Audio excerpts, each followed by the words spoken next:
पितृपक्ष 2023 की हम यहाँ पर छोटी सी एक चर्चा मैं आपके साथ करने वाला हूँ, क्योंकि बहुत सारी इंक्वायरियाँ आ रही हैं जो कि पितृदोष पूजा के लिए, पितृदोष शांति के लिए, नारायण बलि के लिए, त्रिपंडी श्राद्ध के लिए, नाग बलि के लिए, तमाम इंक्वायरीज हमारी वेबसाइट पर, हमारे मेल के द्वारा, हमें व्हाट्सएप पर या हमारे यहाँ संस्थान में कॉल के माध्यम से बहुत सारे इंक्वायरीज आ रही हैं।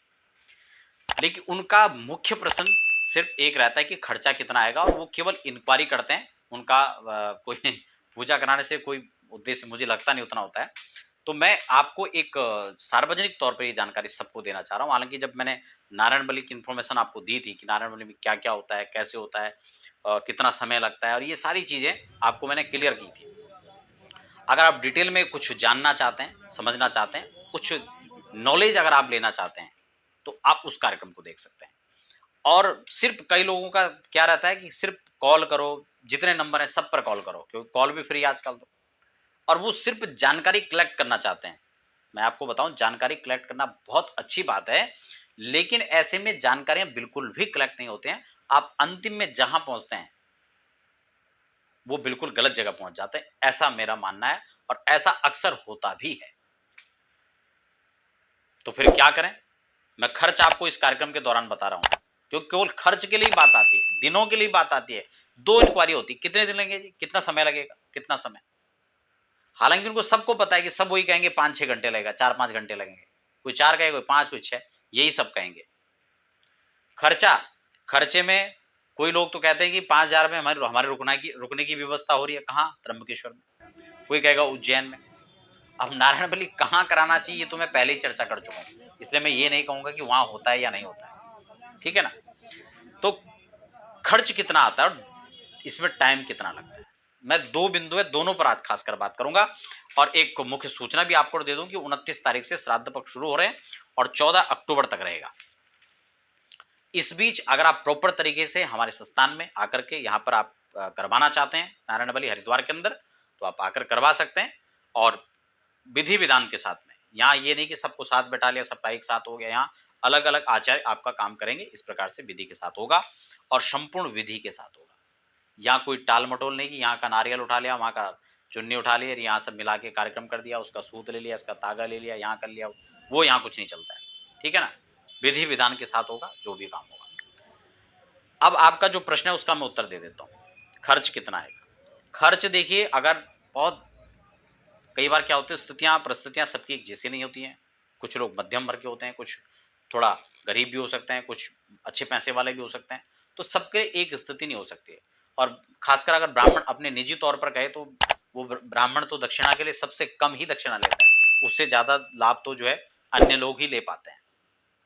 ठीक है ना? तो इसलिए खर्च की बात आती है तो लगभग लगभग 4-5 हजार रुपए जो खर्चा है, एक बहुत मध्यम वर्ग जो है, जो बिल्कुल अफोर्ड नहीं कर पा रहा है, उसके लिए एक सामान्य खर्चा जिसमें एक छोटी सी पूजा करवा सकता है।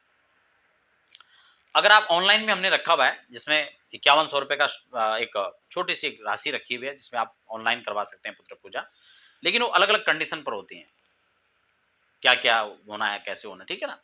तो ऑनलाइन ऐसी व्यवस्था भी है, और ये हर श्राद्ध में होती है हमारे, लगभग हर आगे पीछे भी आप करवा सकते हैं। लेकिन आप व्यक्तिगत रूप से आना चाहते हैं और बहुत तरीके से डिटेल में करवाना चाहते हैं, तो 5-7 हजार का तो सामान ही आपका हो सकता है, और ज्यादा भी लग जाए। लेकिन इतना तो नॉर्मली सामान का ही खर्चा हो जाता है। फिर ब्राह्मण हुए, उनका चाय पानी हुआ, खाना पीना हुआ, उनकी दक्षिणा हुई, ठीक है, उनका वरण हुआ, उनके तिलक के खर्चे हुए, तिलक का उनका तिलक पहुंची का जो रहेगा, तो सारे खर्चे को इंक्लूड कर दिया जाए तो लगभग ये मोटा मोटी जो है कम से कम 25-30 हजार पे चला जाएगा। ठीक है ना? लेकिन अगर मूल रूप से अगर आप चाहते हैं कि आप करें, तो आप खुद भी सामान लेकर के आ सकते हैं। आप सामान लेकर आए और अच्छे से ब्राह्मणों को सब बैठाकर वहां पर करें। दिन की बात आती है तो नारायण बलि ही अगर करना है सिर्फ, तो वो एक दिन में हो जाता है, उसमें कोई दिक्कत नहीं है। उसकी जप संख्या आदि निर्धारित होती है। कई लोग गायत्री का 1.25 लाख इंक्लूड करते तो 5-7 दिन तो गायत्री जप में लग जाएगा। फिर कई लोग उसमें भागवत जी भी इंक्लूड होता है, तो उसमें भी 7 दिन का पारायण होता है। तो उस हिसाब से फिर ब्राह्मण बढ़ना और ब्राह्मणों का खर्चा बढ़ना, वो दोनों चीजें हो जाती है। उसमें भी ये है कि अगर आप स्वयं आ रहे हैं या उसको हिसाब से करा रहे हैं तो ब्राह्मणों का रुकने का, खाने का, पीने का वो भी सब है। और अगर आपको तीर्थ से उठा के 2-4 पंडे ऐसे उठा के फटफट अपना काम कराना है तो उस हिसाब से ही व्यवस्था होती है। कुल मिला के तीर्थ के अंदर हर प्रकार की व्यवस्था होती है। ये आप पर निर्भर करता है कि आपको काम किस क्वालिटी का कराना है, कैसे आपको रिजल्ट लेना है।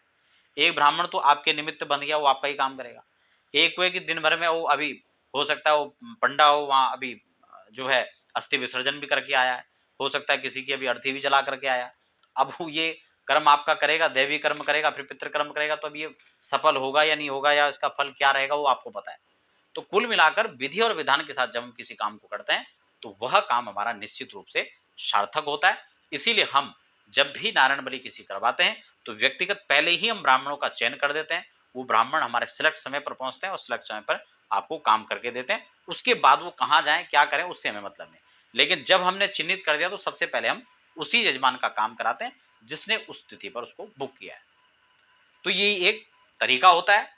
दिन का मैंने आपको फिर से बता दिया, क्योंकि केवल इंक्वायरी आप करते रहेंगे कितने दिन का होगा, कितने घंटे का होगा, तो आपको इसकी जानकारी नहीं मिलने वाली। मैं आपको फिर से क्लियर कर, तो कुल मिलाकर खर्च की जब बात आती है तो आपका 4-5 हज़ार रुपये से स्टार्ट हो जाता है और 25-30 हज़ार तक नॉर्मली ये नारायण बलि निपट जाती है।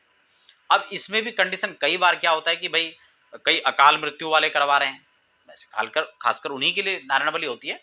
लेकिन कई स्थितियों में ये भी है कि जिनके निमित्त पितृकर्म नहीं हुआ है, उनके विधिवत सारे कर्म नहीं है, तो उनके लिए भी नारायण बलि है फिर मोक्ष के लिए। तो उसका प्रोसेस पर भी निर्भर करता है। समझ रहे हैं कि जो क्रियाएं हो रही हैं उस समय नहीं हुई हैं तो उनको कैसे करना है। जो प्रेत योनि में पड़ा हुआ है उसको पितृ योनि में कैसे लेकर के आना है, और फिर जब वो पितृ की श्रेणी में आ जाएगा तब उसके निमित्त पिंडदान है, तर्पण है, मार्जन, गौदान, ये सारी चीजें हवन की क्रिया हैं। तो ये फिर विधि विधान के साथ तब संभव होगा जब जो है ये सारी क्रियाएं हो जाएंगी, वो पितृ श्रेणी में आ जाएगा प्रेत से।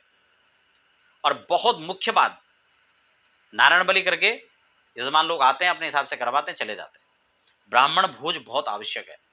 कई लोग कहते हैं हम गया जाके अब ब्राह्मण भोज कराएंगे, घर जाके कराएंगे। घर जाके आप 101 ब्राह्मणों का कराओ, 108 कराओ, बहुत अच्छी बात है। जिसके पास जितना कुछ है वो और अच्छे से करवाएं, ब्राह्मणों को दक्षिणा दे, वहां पर उनको कपड़े दे, जो भी अच्छा है दे सकते हैं, करना चाहिए और देना भी चाहिए। लेकिन केवल ये नहीं है कि आप वहां जाके करें तभी काम होगा। विधि क्या है कि नारायण बलि के पश्चात आप उनको स्वयं ब्राह्मण भोज रखें, ब्रह्म भोज का कार्यक्रम रखें, और तदुपरांत गंगा स्नान करके ही लौटें। कई लोग कपड़े नहीं है, टावल लेकर नहीं आए, या कई कई बातें। पिंड विसर्जन के बाद में गंगा स्नान करके विधिवत ससंकल्प स्नान करके तब लौटेंगे। यह एक नियम है नारायण बलि का मुख्य तौर पर। तो इस रूप से अगर आप करते हैं तो आपको 100% रिजल्ट मिलेगा। अब वरना केवल हमें करना है, फॉर्मेलिटी है, तो वो तो 2-3 हज़ार में भी नारायण बलि हो जाएगी, तब कोई दिक्कत नहीं। लेकिन आप प्रॉपर तरीके से काम करना है या रिजल्ट लेना है तो उसके लिए आप इस हिसाब से कर सकते हैं। तो आशा करता हूँ आज के कार्यक्रम में ये बात बिल्कुल क्लियर हो गया होगा, डाउट्स आपका निकल गया होगा कि आप नारायण बलि कराना है तो कितना दिन और कितने खर्चे आपका आएगा। तो मिलते हैं फिर, धन्यवाद।